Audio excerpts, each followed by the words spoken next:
Hello बच्चों, welcome to करुणास teaching.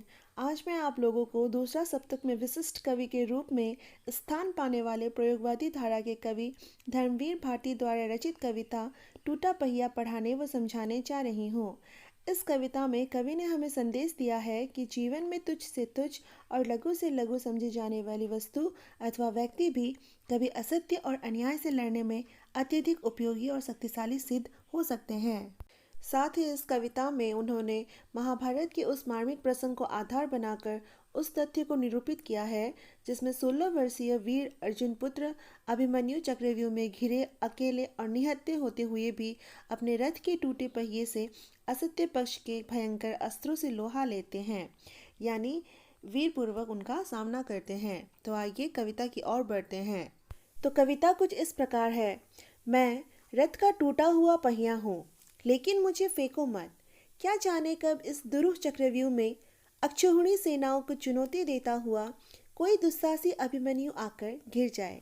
तो प्रस्तुत पंक्तियों में कवि स्वयं को रथ का टूटा हुआ पहिया बताते हुए कहते हैं, मैं रथ का टूटा पहिया हूँ, पर मुझे टूटा हुआ या बेकार समझकर मत फेंको। वो कहना चाहते हैं कि क्या पता टूटा हुआ पहिया भी कभी बहुत उपयोगी सिद्ध हो सकता है। फिर वो आगे कहते हैं, क्या जाने इस दुरूह चक्रव्यूह में, दुरूह चक्रव्यूह यानी आधुनिक जीवन की संघर्षमय समस्याएं। वो कहते हैं कि क्या पता इस दुरूह चक्रव्यूह में कोई अभिमन्यु जैसा वीर इंसान अक्षौहिणी सेनाओं के बीच आकर घिर जाए, फंस जाए। मतलब वो कहते हैं कि क्या पता कोई साहसी पीड़ित इंसान इन अत्याचारी शोषक वर्ग के अत्याचारों में फंस जाए। तब मैं टूटा हुआ पहिया उनका सहारा बनूंगा। जिस प्रकार अभिमन्यु ने टूटे पहिए को हाथ में लेकर अपने विपक्षियों का वीरतापूर्वक सामना किया था, ठीक उसी प्रकार क्या पता कोई शोषित इंसान भी अपने ऊपर हुए अत्याचार का विरोध करेगा। यहाँ टूटा पहिया लघु मानव मूल्यों का प्रतीक है, अभिमन्यु सच्चे इंसान का प्रतीक है, दुरूह चक्रव्यूह आधुनिक समस्याएं हैं और अक्षौहिणी सेनाएं यहाँ पर शोषक वर्ग की ओर संकेत कर रहे हैं। दूसरी पंक्तियों में कवि कहते हैं, अपने पक्ष को असत्य जानते हुए भी बड़े बड़े महारथी अकेली निहत्थी आवाज को अपने ब्रह्मास्त्रों से कुचल देना चाहे। प्रस्तुत पंक्तियों में कवि ने कौरव पक्ष के बारे में बताते हुए कहा है कि कौरव पक्ष के बड़े बड़े महारथी स्वयं को असत्य व गलत जानते हुए भी अकेले निहत्थे अर्थात बिना हथियार वाले अभिमन्यु की आवाज को अपने ब्रह्मास्त्रों से यानी कि महान विनाशकारी अस्त्रों से अभिमन्यु को मार डालने का प्रयास कर रहे थे और वे लोग उसमें सफल भी हुए। हालांकि निहत्थे पर वार करना गलत होता है, अधर्म होता है, परंतु फिर भी कौरव पक्ष के महारथियों ने बालक अभिमन्यु को निहत्थे देखते हुए भी उस पर वार किया, उसे मार डाला। अभिमन्यु की हत्या करते समय वे लोग अपने धर्म और मानवीय मूल्यों को भूल गए थे और यही स्थिति आज हमारे समाज की भी है। इसी प्रकार हमारे समाज में भी यदि कोई व्यक्ति गलत का विरोध करता है तो उसके साथ भी अभिमन्यु का जैसा ही व्यवहार किया जाता है। तीसरी पंक्ति है, तब मैं रथ का टूटा हुआ पहिया उसके हाथों में ब्रह्मास्त्रों से लोहा ले सकता हूँ, मैं रथ का टूटा हुआ पहिया हूँ। तो प्रस्तुत पंक्तियों में कवि ने उस समय यानी कि तब जब बालक अभिमन्यु कौरव पक्ष के निर्दयी व अधर्मी महारथियों से घिरे हुए थे, उस समय के बारे में बताते हुए कहा है कि तब मैं रथ का टूटा हुआ पहिया बालक अभिमन्यु के हाथ का हथियार बना था। टूटा हुआ पहिया स्वयं के महत्व के बारे में बताते हुए कहता है कि मुझ में इतनी शक्ति है कि मैं ब्रह्मास्त्रों यानी कि बड़े बड़े विनाशकारी अस्त्रों से सामना करने की क्षमता रखता हूँ। यहाँ कवि ने अभिमन्यु द्वारा टूटे हुए पहिए को अपना हथियार बनाकर कौरव पक्ष के महारथियों का वीरतापूर्वक सामना करने की बात कही है। अतः यहाँ रथ का टूटा हुआ पहिया उपेक्षित मानव का प्रतीक है। जैसा कि हम सभी जानते हैं कि आज हमारे समाज में असत्य और अन्याय का बोलबाला है।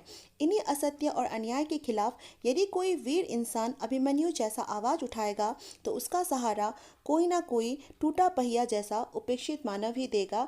यही चीज़ हमें यहाँ पर कवि बताना चाहते हैं। चौथी पंक्तियाँ हैं, लेकिन मुझे फेंको मत, इतिहासों की सामूहिक गति सहसा झूठी पड़ जाने पर क्या जाने सच्चाई टूटे पहियों का आश्रय ले।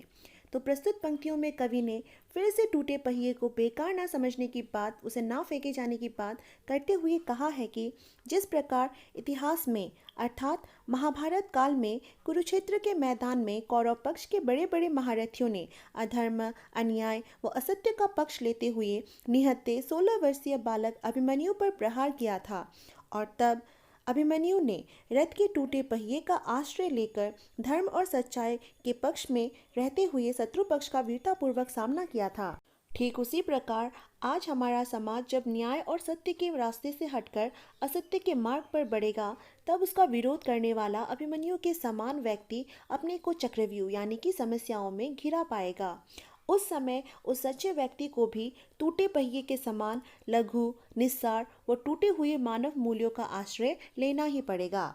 अतः इस कविता में कवि ने हमें बार बार यही समझाने व बताने का प्रयास किया है कि हमें कभी भी जीवन में तुच्छ से तुच्छ और लघु से लघु समझे जाने वाली वस्तु अथवा व्यक्ति का कभी निरादर नहीं करना चाहिए, उनकी उपेक्षा नहीं करनी चाहिए, क्योंकि कभी कभी यही लोग या यही वस्तुएं असत्य और अन्याय से लड़ने में हमारे लिए बहुत ही उपयोगी और शक्तिशाली सिद्ध हो सकते हैं। इसीलिए हमें कभी भी इनको बेकार नहीं समझना चाहिए। आइए अब प्रश्नोत्तर पर चर्चा करते हैं। प्रश्नोत्तर के पहले भाग में सही विकल्प का चयन करना है। पहला प्रश्न है, रथ का टूटा पहिया स्वयं को ना फेंके जाने की सलाह देता है, क्योंकि? उत्तर, किसी दुस्साहसी अभिमन्यु के हाथों में आकर ब्रह्मास्त्र से लोहा ले सकता है, और इतिहासों की सामूहिक गति छूटी पड़ जाने पर सच्चाई टूटे पहियों का आश्रय ले सकता है। इस प्रश्न के उत्तर में दोनों ही विकल्प सही हैं, इसलिए इस प्रश्न का उत्तर घ होगा। दूसरा प्रश्न है, दुरु चक्रव्यूह में अक्षौहिणी सेनाओं को चुनौती किसने दी थी? उत्तर, अभिमन्यु ने। तीसरा प्रश्न है, अपने पक्ष को असत्य जानते हुए भी यहाँ किसके पक्ष को असत्य कहा गया है? उत्तर, दुर्योधन के। चौथा प्रश्न है, ब्रह्मास्त्रों से लोहा ले सकता हूँ, यह किसका कथन है? उत्तर, टूटे हुए पहिए का। दूसरे भाग का पहला प्रश्न है, कवि ने अभिमन्यु को दुस्साहसी क्यों बताया है? उत्तर, कवि ने अभिमन्यु को दुस्साहसी इसलिए बताया है क्योंकि बालक अभिमन्यु अकेले निहत्थे होते हुए भी जब कौरवों की अक्षौहिणी सेनाओं व महारथियों से घिरे हुए थे, तब उन्होंने केवल एक टूटे पहिए को अपना हथियार बनाकर अकेले उन सभी महारथियों का वीरतापूर्वक सामना किया था। दूसरा प्रश्न है, दुरु चक्रव्यूह का महाभारत के संदर्भ में और आज के संदर्भ में क्या तात्पर्य है? उत्तर, दुरु चक्रव्यूह का महाभारत के संदर्भ में और आज के संदर्भ में यह तात्पर्य है कि महाभारत काल में पांडवों को क्षति पहुंचाने के लिए कौरवों ने कठिन चक्रव्यूह का निर्माण किया था, और उस चक्रव्यूह में जब अभिमन्यु निहत्थे व अकेले थे, तब भी कौरव पक्ष के अधर्मी अन्यायी महारथियों ने उसे मार डाला। ठीक उसी प्रकार वर्तमान समय में हमारा समाज भी कौरवों के जैसे अन्यायी, अधर्मी और दुराचारी लोगों से भरा हुआ है, जो अपनी अधार्मिक शक्तियों के माध्यम से अधर्म का विरोध करने वालों को समाप्त करने में लगे हुए हैं। तीसरा प्रश्न है, कवि ने किस तथ्य के आधार पर कहा कि असत्य कभी सत्य को बर्दाश्त नहीं कर पाता? उत्तर, कवि ने महाभारत के कुरुक्षेत्र के मैदान में हुए महायुद्ध के आधार पर कहा है कि असत्य कभी सत्य को बर्दाश्त नहीं कर पाता। जैसा कि इस कविता में हमने देखा कि बालक अभिमन्यु सत्य व धर्म के रास्ते पर अकेले वो निहत्थे थे, परंतु फिर भी कौरव पक्ष के अधर्मी अन्यायी महारथियों ने उन्हें अंत में मार ही डाला। चौथा प्रश्न है, लघु से लघु और तुच्छ से तुच्छ वस्तु किन परिस्थितियों में अत्यधिक उपयोगी हो सकती है? उत्तर, लघु से लघु और तुच्छ से तुच्छ वस्तु भी कठिन, प्रतिकूल, मुसीबत भरे परिस्थितियों में अत्यधिक उपयोगी हो सकती है। पांचवा प्रश्न है, इतिहास की सामूहिक गति का सहसा झूठी पड़ जाने का क्या आशय है? उत्तर, इतिहास की सामूहिक गति का सहसा झूठी पड़ जाने का आशय है, समाज के इतिहास की गति सत्य और धर्म के पथ को छोड़कर चले तो सच्चाई को टूटे पहियों का आश्रय लेना पड़ेगा, जिससे इतिहास को नई गति मिले, अर्थात पतन की ओर जाने वाली सामूहिक गति को मानव मूल्यों का सहारा लेना ही पड़ेगा। छठा प्रश्न है, कवि के अनुसार सच्चाई टूटे पहियों का आश्रय लेने को कब विवश हो सकती है? उत्तर, कवि के अनुसार सच्चाई टूटे पहियों का आश्रय लेने को तब विवश हो सकती है जब समाज के इतिहास की गति सत्य और धर्म का रास्ता छोड़कर असत्य, अधर्म और अन्याय के रास्ते की ओर बढ़े। तब सच्चाई को टूटे पहिए अर्थात जीवन के मानवीय मूल्यों व लघु मानव का आश्रय लेना ही पड़ता है। भाषा एवं व्याकरण ज्ञान में पहला प्रश्न है, निम्नलिखित शब्दों में से प्रत्यय अलग करो। तो बच्चों, आपको यहाँ पर कुछ शब्द दिए गए हैं, उन शब्दों में से आपको प्रत्यय अलग करना है। प्रत्यय शब्द का वह अंश है जो मूल शब्द के पीछे प्रयोग होता है। तो यहाँ पे पहला शब्द है सामूहिक, दूसरा शब्द है आवश्यकता, तीसरा शब्द है सनसनाहट, चौथा शब्द है पाठक, पांचवा शब्द है पूजनीय और छठा शब्द है परिच्छेद। तो इसमें प्रत्यय लगा हुआ है सामूहिक में एक, आवश्यकता में ता, सनसनाहट में आहट, पाठक में अक, पूजनीय में इय, परीक्षित में इत। भाषा एवं व्याकरण ज्ञान का दूसरा प्रश्न है, निम्नलिखित शब्दों में से उपसर्ग अलग करो। जिस प्रकार हमने प्रत्यय को अलग किया उसी प्रकार हमें यहाँ पर कुछ शब्द दिए गए हैं और उन शब्दों से हमें उपसर्ग को अलग करना है। उपसर्ग शब्द का वह अंश है जो मूल शब्द के आगे प्रयुक्त होता है।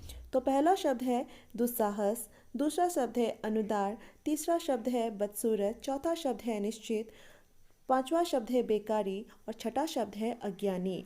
इसमें प्रयुक्त उपसर्ग है दुस्साहस में दुस, अनुदार में अनु, बदसूरत में बद, निश्चित में निश, बेकारी में बे और अज्ञानी में अ।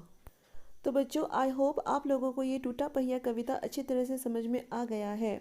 इस वीडियो पर बने रहने के लिए आप लोगों का बहुत बहुत धन्यवाद।